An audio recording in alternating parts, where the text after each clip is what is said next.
So I think I found this in one of the drawers. This is a really early, old school lathe centering tool or wiggler that was used for mainly for faceplate work. If you were trying to align a center punch mark on a part on a faceplate to be drilled, for instance, you would use a tool like this. I think Starrett made one called the number 65 that actually looks quite a bit different than this. I haven't been able to find any markings on this, so I don't know who made this one. If it was homemade, it was really well executed. I don't know, the way this piece was made almost looks to me like this was not a home shop type of deal, but we may never know who made that particular one. It's just kind of a neat old piece. There was a South Bend lathe there that they were selling, and there was a bunch of stuff around the lathe that really should have stayed with the lathe and gone with the lathe.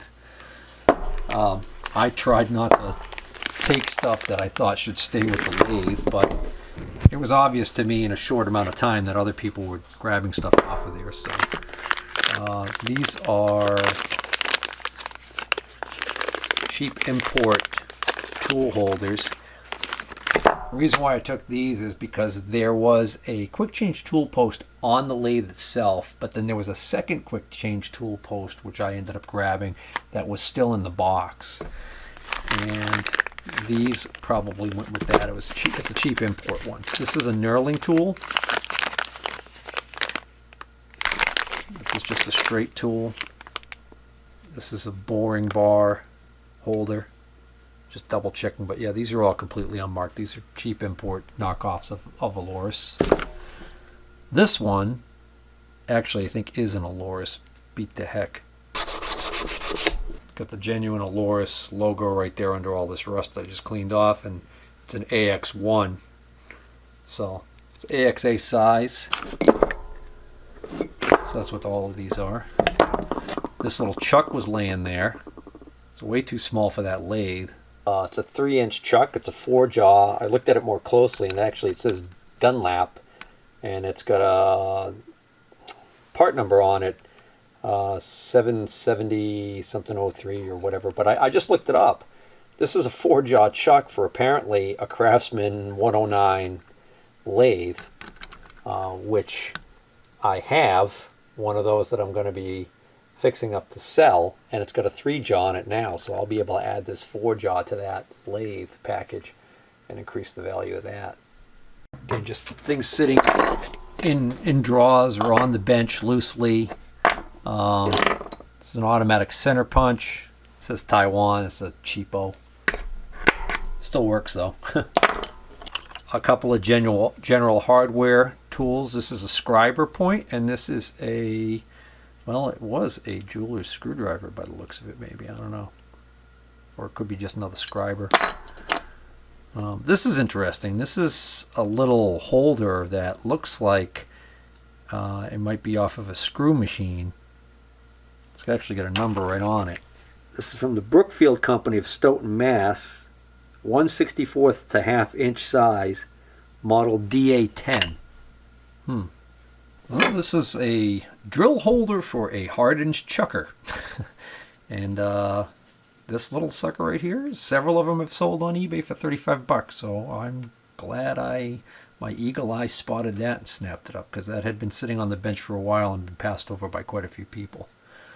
I'm pretty proud of myself. Grab this just because, you know, anytime you break one off of a hand wheel, it's a handy thing to have. This is a V-block clamp that no V-block was anywhere to be found that this fit, but, you know, I figured maybe I have an orphan V-block that could use a clamp, get lucky. This was nice. I was surprised to see this still sitting in the one of the Gerstner toolboxes that was there that hadn't sold yet, because they had put a decent, fairly hefty price on it. And going through the drawers, spotted this little sucker right here. It's a miniature version of one of these little vices that I tend to like. These are kind of neat because it's got this flat, so you can clamp this in a larger vise. So you can use this to hold a really small part. Probably the reason why it was still there. Maybe somebody got turned off by this this bit of carnage here on the top. But I don't know, you know, that whole edge right there still, that'll still clamp a piece. And I figured I'm going to probably end up keeping that one for myself anyway, so no biggie. More stuff found in that tall cabinet after, you know, the first crowd had already passed through it several times. Found these parallels and this foam insert in there, but unfortunately it's an incomplete set. So somebody must have just snagged a couple of parallels they found and not bothered digging and finding the rest. This is the only indicator I bought out of this sale. It's a phase 2, made in China, but it's actually works perfectly fine. So got a decent mounting screw on the back there too. I didn't even look to see, but I'm pretty sure these are unmarked. Oh, wrong again, Steve. Well, I tell you what, that's a Brown & Sharpe 920. As is this. These are all Brown & Sharpe 920s. These are nice. Boy, that's too bad I didn't find those other two. Here's a R8 Morse taper adapter. These are handy. Let you use your Morse taper drill bits in your Bridgeport. There's a nice arbor with 5C. So digging around in that cabinet, I found the remnants of the tray for the collet block, and here's the other parts I did end up finding. So ended up finding the 2 blocks, the closer nut, these 2 nuts. So that's basically really a complete set except for the little wrench. The little wrench that would have been available for these. Well, that one's beat, huh? And I found this knurling tool. Looks like it's an arm. Yeah, this is an old Armstrong knurling tool. You can still get the replacement wheels for these too. Also snagged this transfer punch set. Interestingly enough, it's actually marked down in there, made in the USA. So I'm not sure who makes this. It's missing some of the smallest ones, and then there was an extra of one of the larger sizes laying in there. Couple of magnetic transfer parallels. Again, good for on a magnetic chuck on your surface grinder. An early clamp. This is not a so this is not a cant twist. Oh no, it is. But it's a Saxton number 2 cant twist of Canada. That's got to be a really early one. It's a little angle plate, and I snagged this because I looked at it when it was made and I thought to myself, geez, you know, that could very easily be a better plate than it appears to be. Let me see if I can find any markings on it. Well, upon further examination, I think it's a shop-made knockoff. I can't find any markings on it. The end mill marks here are pretty rough. So, small enough though I can ship it. So, alright, so this is like the only micrometer I was able to score. It's a phase 2 to 3 inch, made in China. It's a tenths micrometer, but unfortunately, it looks like it used to have a ratchet end here on it. I don't know what the deal is going on there. It's a mess. That's too bad. Little Tap Magic cutting fluid. Feels pretty full. This is a Starrett size 3 pin vise. With a hunk of something in it. This is a nice Starrett clamp. I'm pretty sure this is a Starrett or Brown & Sharpe clamp. Unfortunately, the V block was nowhere to be found. This was a nice little find.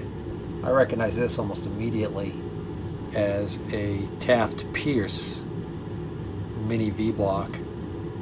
It actually says it right. It's kind of hard to see, but it actually does say it.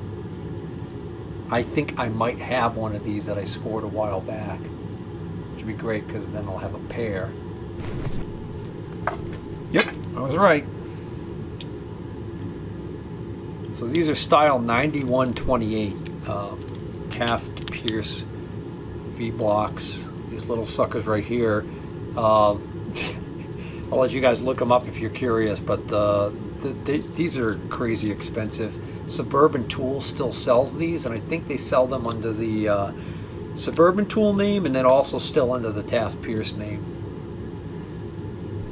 There's a Stera 229 snap hole gauge, telescopic hole gauge, and this is a no-name, probably Schar's or something like that, end mill sharpening fixture. So it's got a 5C collet in it right now, but actually that's kind of weird. It's got a square shank collet in there. I wonder what somebody was doing with that. Anyways, the idea behind this is made to snap right down to your magnetic chuck on your grinder, and it's all set up for the angle for grinding. End mills. These are worth about 25 bucks used. And then we got some boring bars here. Here's a little set of indexable boring bars. So you can put carbide inserts in these. Here's a indicator clamp. It's got a patent number on it, so I could look it up, but I'm not going to worry about that. We got this little wood block of various boring bars in here. That one's never been used. Still got the protective coating on it. Wanted to point out a couple things before I move on.